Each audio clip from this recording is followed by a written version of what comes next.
In the name of God, the compassionate, the merciful, I am very grateful to God that gave me this opportunity to be with you.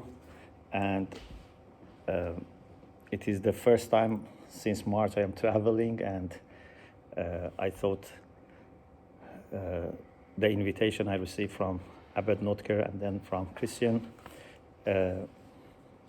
maybe was a sign that, we should not miss this opportunity to meet, and I am grateful that I came, and I am very happy and going back happily. And I thank for the invitation. What I would like to share with you in this very limited space is a quick review of some of the elements of Quranic perspective about God, religion, and humanity that I think would be relevant to our discussion here. And if anything is more interesting to you, then we can, expand on that. About God of the Quran, I think it's very unfair to think that God of the Quran is different from God of Christianity. I think this is a mistake that some Muslims do and some Christians do, that they think God of Islam is different from God of Christianity. I have seen both people in both camps that they think the same. But the reality is that God is the same God. And if we go beyond the superficial differences, we see that we both worship the same God. Yes, every two people, even maybe in the same family, with the same background, they may have different understanding of God, but this doesn't make God two different realities. God is the same God. Especially in Abrahamic tradition, we have lots of things in common. In a survey that we did about God in the Quran, we tried to find out all the attributes of God and the frequency of these attributes and the diversity of expressions about these attributes. And if I want to summarize, among the most important characteristics of God in the Quran is that, first of all, God is one. Unity of God is very, very important, and I will try to talk about it a little bit more. God is merciful. And when I say mercy, mercy is to be understood not in the sense of modern English. Mercy here is more also a matter of love without expectation, a love which comes in the form of giving without preconditioning. This is what we mean by mercy. And knowledge of God is very much emphasized under the Quran. Actually, in our survey, about 600 times there are direct references to mercy of God. And then after mercy of God comes knowledge of God and power of God, life of God. God is living. And also God is always active. We should not think that God created the world and retired or delegated everything. God is very active, but also God is wise. So he has created a system that he doesn't need to always, come and fix this problem or that problem or interfere in everything. So at the same time that we can pray for his intervention, but we should not expect that everything goes wrong, he goes and fixes it. If something goes wrong, we should know that we are maybe mishandling our life or the issues. Like, for example, if I don't know how to use a car, I think maybe there is something wrong with the factory. But maybe it's because I'm not able to use the car properly. So, wisdom of God, which is a result of his knowledge and his power and his benevolence, requires a clear understanding that God would not do anything in vain.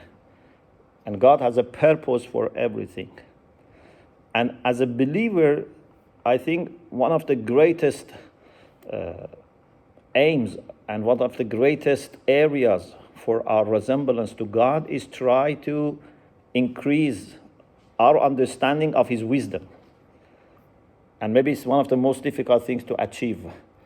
Knowledge is still more manageable to achieve, although we can never have complete knowledge. But wisdom is even more difficult than knowledge.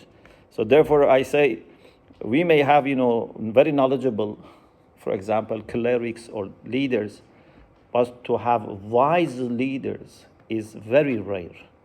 And the Quran says, whoever has been given wisdom has been given abundant good. So, wisdom of God has different elements. One is that everything has a measure, everything has a purpose, and everything comes with a balance. Measure, the Quran says, كُلَّ شَيْءٍ خَلَقْنَاهُ بِقَدَرٍ. Everything we created with measure. Balance, وَالسَّمَاءَ رَفَعَهَا وَوَضَعَ الْمِيزَانَ. He has put a scale, a balance for everything. And also, He says, we have not created you in vain.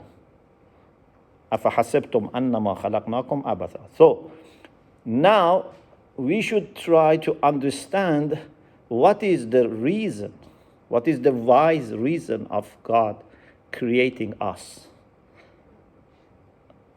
God has reason for creation of humanity as a whole. God has reason for creation of every individual. In other words, God has planned for us as a whole, and God has also unique plan for each of us. So in your personal spirituality, you should try to understand what is the plan of God for you. And God has different plans for every person, and every person can do differently. And our success and excellence is if we can live as much as possible up to the plan of God for each of us. And this is my understanding of the scales on the day of judgment, that we will not be compared to each other. God is not going to ask me, why you have not become like so and so. God is going to show me, and this is very worrying, of course, that what I could have become and what I have actually become. And the difference can be, huge. And I think no human being has ever lived up to the maximum of their capacity. There is always a big gap, more or less. So, now what is God's plan for humanity as a whole is my discussion from now on. If we want to summarize everything, we can say part of the plan of God. There are many aspects, but part of the plan of God is to have humanity united around the truth. لو شاء الله لجمعهم على الهدى. Had He wanted, He would have put you together around the truth. But He didn't want to force His plan. So He has made this plan and has asked us to work for it. So He wants us to be united, but He wants us to decide to be united. Because if we were forced by God to be united, this would not be valuable. So He has observed few things. We are all created by the same God, which is very important. At the same time, we are all from same father and mother, Adam and Eve. If we were just created by God, was enough to feel there is some kind of fellowship. But in addition to that, we have more reason because we belong even to the same biological father and mother. And God also says that He has created us in different colors, different nations, in order to know each other better. The Quran has a very important expression here. إِنَّا خَلَقْنَاكُم مِّن ذَكَرٍ وَأُنْثَى وَجَعَلْنَاكُمْ شُعُوبًا وَقَبَائِلَ لِتَعَارَفُوا. We created you from one man and woman and made you into nations and tribes in order to know each other better, in order to identify each other. So if someone is white or black or red or yellow, is not because someone is better or someone is inferior or superior. It's because this is the diversity that help us to know each other better and to appreciate each other. If we were all the same, if God had mass-produced billions of people who look exactly the same, we could not live. And it would be not only boring, maybe it would be, disastrous. This beautiful mosaic is in order to help us to relate to each other better and to have blocks of, different types of races, ethnicities, colors, languages, etc. But unfortunately, many times when God has given us a means for unity, we have used it to differentiate and then to divide. So the Quran says when human societies developed and there was a division, God started sending his religious law. So initially we had prophets, but we didn't have a code of law. The first prophet or messenger who introduced a code of law was Noah. Before Noah, we had moral instructions, we had some scattered instructions, but the system of law was when humanity was, more diverse, but also more problems happened. But what happened is that a prophet was bringing, or a messenger was bringing a message, uniting people, but then after that, people dividing over the message. And this was a continuous pattern. A prophet comes, brings unity, but then after that, people divide about what he said. Some people say, we understood him well. Others say, no, we understood him well. And this, unfortunately, kept happening. But we need people that are able to overcome all these differences and finally get united. And this is the plan of God, that in the end of this world, we should be all united. But how this unity is going to happen? This is a very important question. And I want to refer here to the role of religion. I am trying just to refer to some points of this map or puzzle. Religion, in the Quranic sense, is only one. God has not sent different religions. It is wrong to think from Quranic perspective that, for example, Abraham had one religion, Moses had another religion, Jesus another, Muhammad another. We have only one religion. And all these prophets and messengers believed in the same religion. They all are philo-religious people. And that religion is to submit and surrender your faith to God. So we have to surrender ourselves to God. That is the only religion. That's the only way for our salvation, to submit ourselves to God, to seek the face of God everywhere. Our prophet was proud to be called a follower of Abraham. He didn't say, I have brought a new religion. And the Quran says Abraham was a follower of Noah. Noah was a follower of previous prophets. We don't have any reference that any prophet was a founder of a new religion. Unfortunately, we read in the books on religions that Prophet Muhammad founded Islam, Jesus founded Christianity, or, for example, things like this.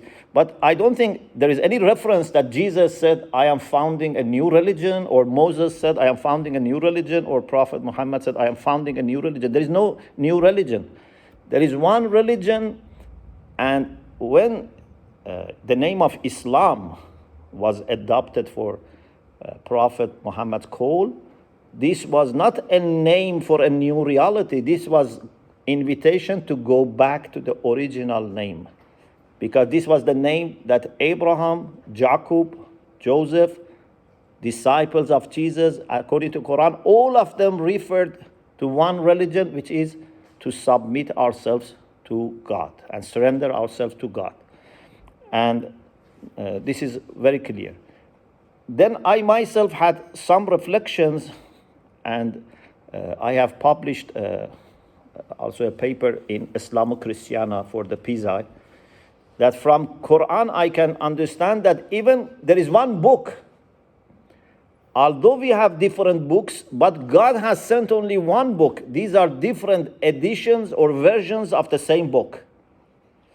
Because the Quran says, جاءتهم رسلهم بالبينات والزبر والكتاب المنير. The prophets, the messengers brought illuminating book, not books. In some places we have books, in some places we have book. So there is only one God, one author, and one book, but different editions, different versions. Like an encyclopedia that can have different editions, different versions. But we should not think that God has rewritten his message. This is, of course, maybe some Muslims don't agree, but this is the way I understand the Quran, that God has one religion, one book, but different editions, different versions. But the essence is the same. And I think this is a logical also implication of having same God and same humanity. If you have same God and same humanity, so the message should be in essence the same. Yes, humanity is diverse, so the message is also diverse. But we are not different human beings. We are the same human beings, and we have the same message, although the details and the expressions, topics can be different, but the essence of all the messages are the same. So, if we have proper understanding of religion and can overcome our first excitement or first, shock by differences and go a little bit deeper, then we should find that religion must help us to turn towards God, and we should find that all religions are doing the same thing. I want to use a concept which is familiar also to you, and that is the concept of seeking face of God. So we both have this idea that we should seek face of God. And we have this also, for example, in our prayers, also we have it in Psalms, that we should seek face of God. But as a believer, how should I seek face of God? This is a big challenge. If my religion is coming with proper understanding and opens my visions, I should be able to seek face of God in every aspect of my life, and I should be able to find the face of God everywhere.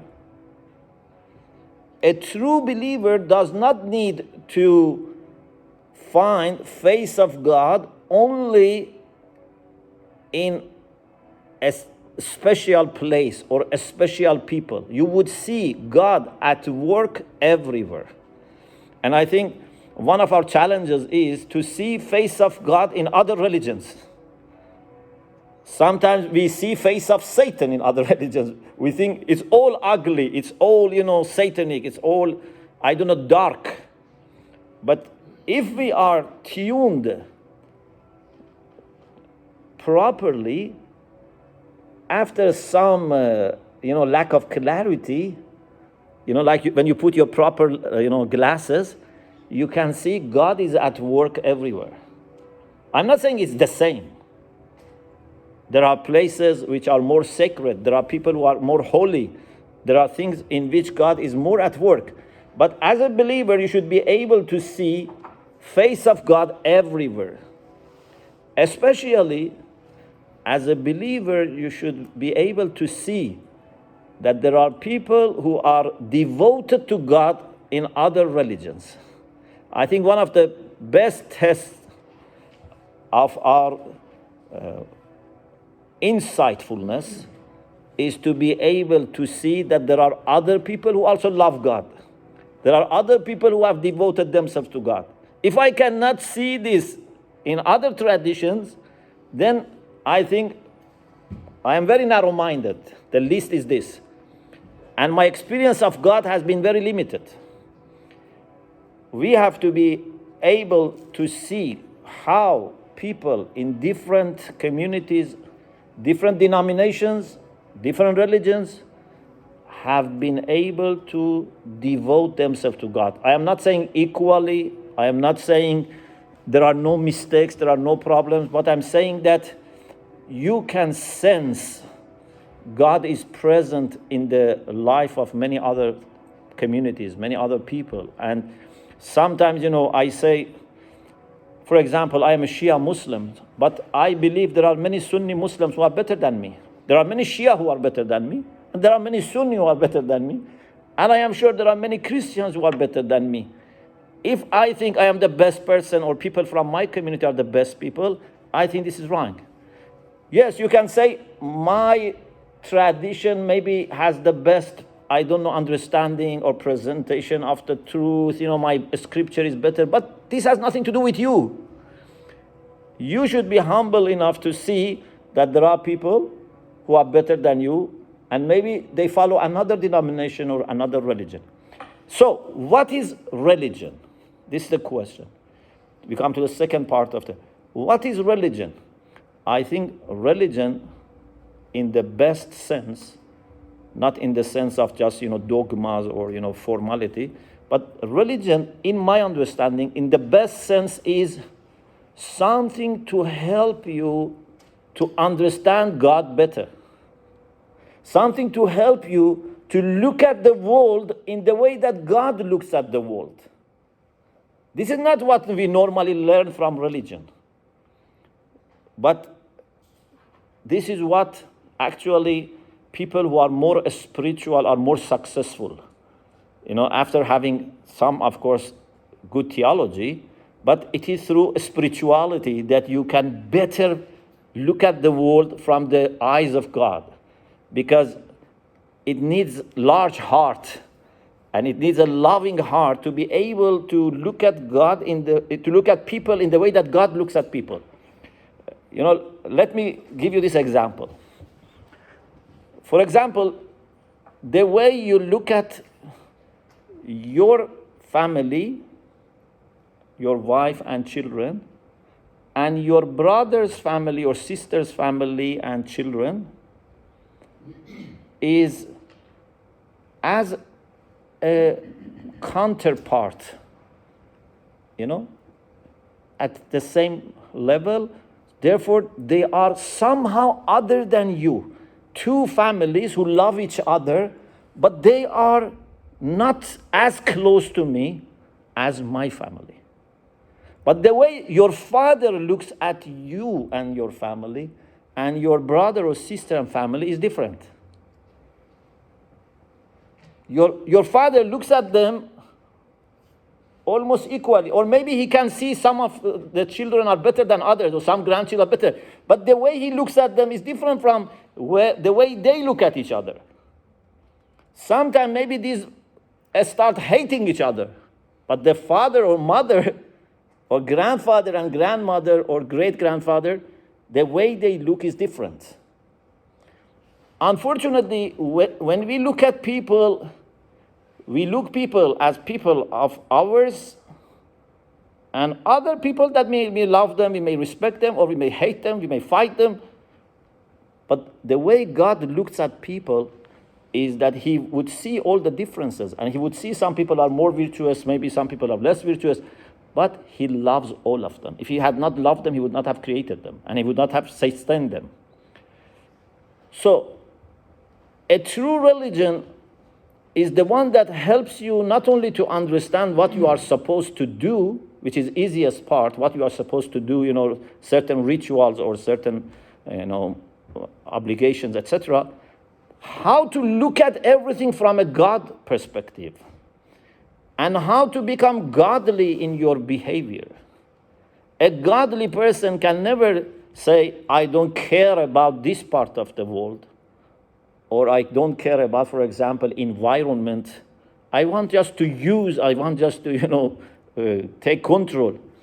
If we are a godly person and we look at everything from God perspective, then we would see everything is lovable and everything is unique and everything is sacred and everything has a signature of God. Everything, as the Quran says, is a sign of God. So, if we manage to rise in our understanding and in our spirituality a little bit higher and look at the world from God's perspective, then unity becomes very easy. But the problem is that we don't want to move, and we bring God down and force God to look at people in the way that I look at people. And this is why I say sometimes that we try to convert God. My God is a Muslim God, your God is a Christian God, and this is wrong. God is not Muslim or Christian. God is God. And God is above Islam and Christianity or Judaism.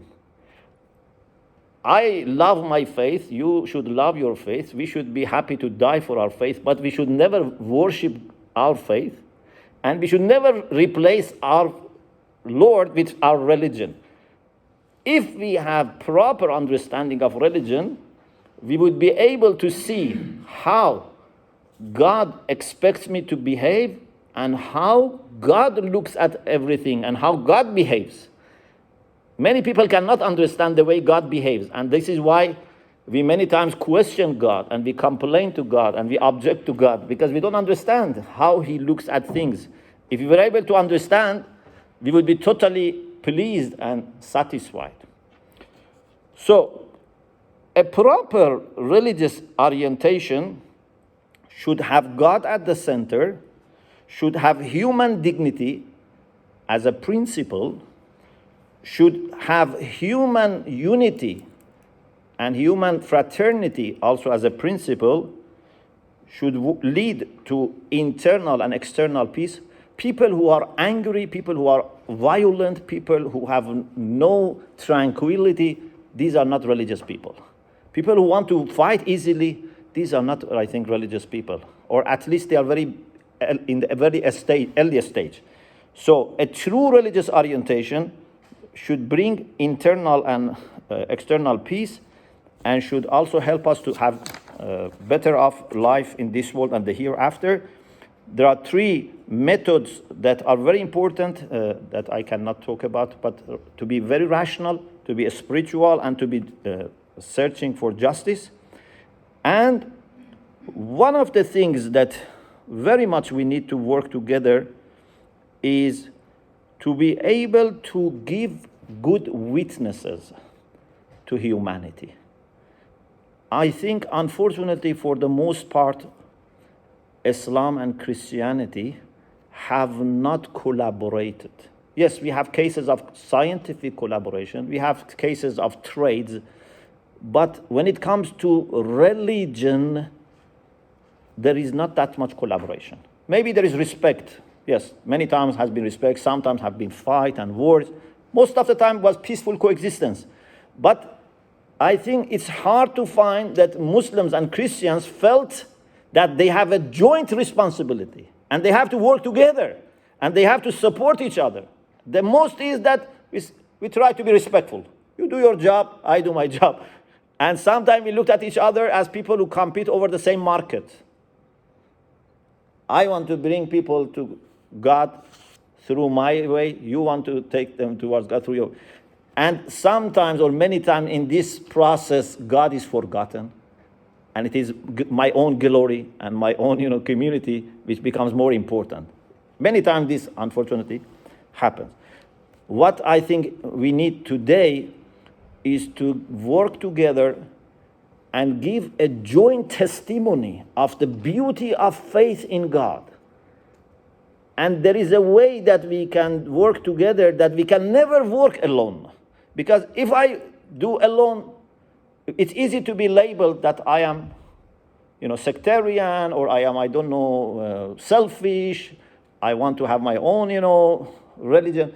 But if we work together, if we can show people that our love for God has united us, then they would be interested. But if we cannot show that love for God is so strong to unite religious people, then what is interesting to them? Why they should be interested in trying a religious life when they see religious people are not, united, and they don't have peace among themselves, they don't have love among themselves. So this is, I think, very important responsibility that we have today. And maybe, someone, one of the presenters, talked about that there can be, these disasters or problems can be hidden blessings. So I think maybe sometimes these pressures that we have can be blessings, because it seems that when we are relaxed and we have comfortable religious life, we think we don't need each other. Perhaps now, I hope at least now, we can realize that there is no future for religions if they don't work together. My firm belief is that there is no future for Islam alone or Christianity alone. If we have started, unfortunately, without collaboration, we cannot continue without collaboration. We have to work together.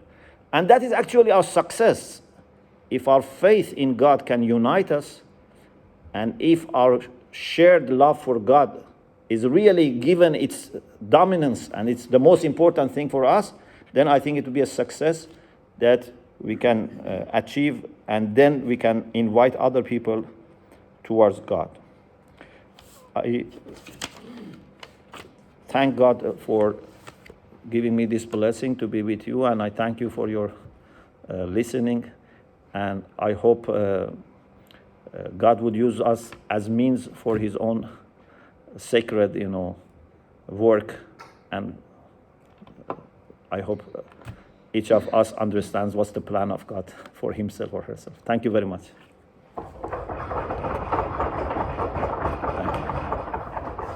Thank you. Thank you very much. Thank you. In Latin we say ite missa est, so we have a mission to go to spread the message. These are perfect closing remarks of the conference, which just ended. Thank you for your attention, your participation. I think it was a very good, fruitful conference, and we hope to see each other again next year.